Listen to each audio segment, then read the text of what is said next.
Hey guys, what is up? I hope guys you're extremely. So in this video we'll see how we can make any page as a home page. So how we can do that is actually very simple. For that it will take I think less than a 30 second. So what do you need to do?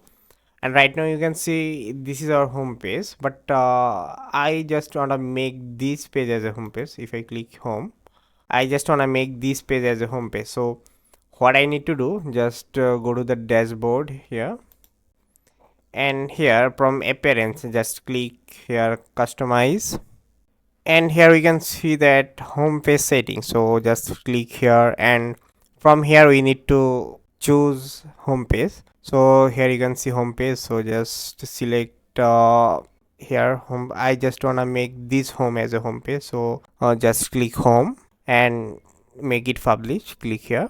Yeah, I think our job is done. So if I now just again enter this website, so just enter, you can see now we can see that this page as a home page what we actually wanted to see. So yeah, that is as simple that how we can make any page as a home page. Thank you guys for watching.